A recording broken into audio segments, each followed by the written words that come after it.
Buenos días. En un día como hoy, del año 469 a.C., pudo haber nacido Sócrates, el filósofo, naturalmente, en una aldea situada en las laderas del monte Licadeto, que se encontraba en esa época a unos 20 minutos a pie de Atenas. En la actualidad, Atenas ya llegó al monte.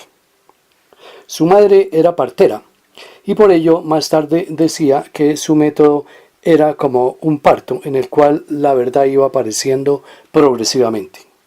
Su padre era escultor y de niño Sócrates le ayudó a esculpir, cuando menos se dice que algo tuvo que ver con la escultura de las tres gracias.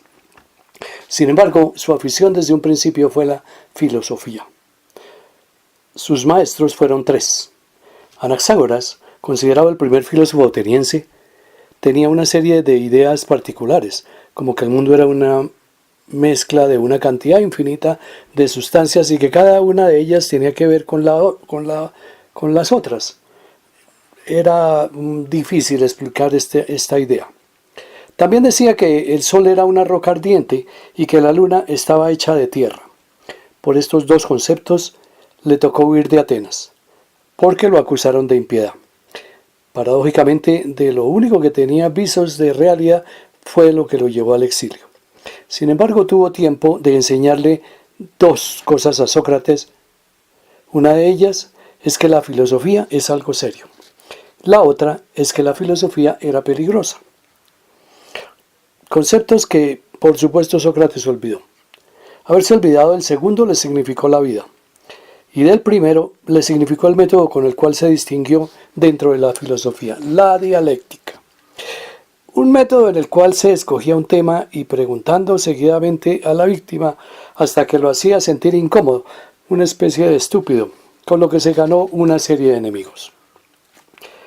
El otro preceptor fue Arquelao, quien no solo le gustaba compartir ideas con sus discípulos, pero pues en esa época el homosexualismo no era considerado malo, así que no tuvo problemas. En cuanto a Sócrates, su figura era poco atractiva y con semejante apariencia, Arquelao se dedicó básicamente a enseñarle los otros aspectos de la filosofía, es decir, matemáticas, astronomía, ya que filosofía quiere decir amor a la sabiduría, y en esa época todo lo referente a adquirir conocimiento se le conocía como filosofía. Este concepto perduró por muchos siglos. Incluso Newton tituló su obra maestra Principios matemáticos de la filosofía natural. El otro preceptor fue Parménides, tal vez el que más influyó en su manera de pensar. Para él, que el mundo proviniera del agua, como decía Tales, o de un horno, como decía Heráclito, no tenía absolutamente ninguna importancia, ya que el mundo, como lo percibimos, es una ilusión. La única realidad es la del ser eterno, infinito, inmutable e indivisible, sin pasado ni futuro. Comprende todo el universo y todo lo que puede suceder en él. Es decir, lo importante es la percepción que tiene el ser humano respecto al mundo. Idea que desarrollará más adelante Platón en la parábola de la caverna a nombre de Sócrates. Este concepto es lo más anticientífico que existe. ¿Para qué perder el tiempo pensando cómo funcionan las cosas del mundo si no son más que una ilusión? Esta idea, que fue la que adoptó Sócrates, pensaba entonces que era mejor que tratáramos de indagar sobre nosotros mismos, en lugar de tratar de hacerlo sobre el mundo que nos rodea.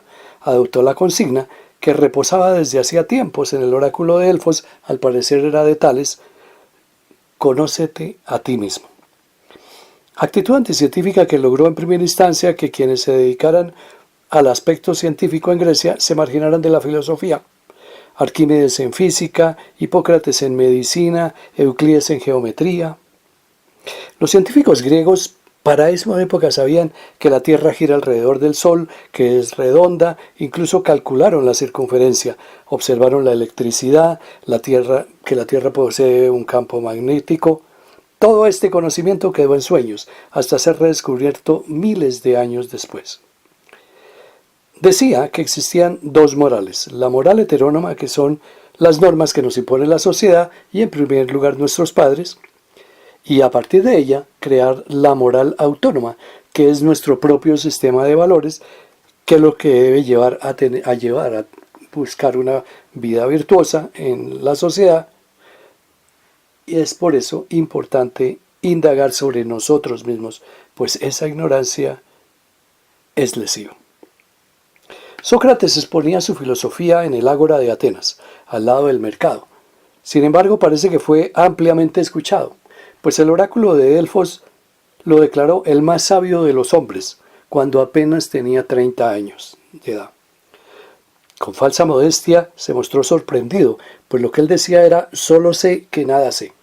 Para corroborar si había otros más sabios que él, interrogó a los otros hombres sabios de Atenas con su método, que solo logró dejar molestos y ganarse la amistad de los supuestos sabios. No en vano lo llamaban el tábano de Atenas. Su método era la famosa mayéutica, que, como ya lo habíamos dicho, consiste en poner un tema e ir preguntando progresivamente hasta convencer a su interlocutor que en realidad no sabía mucho del tema.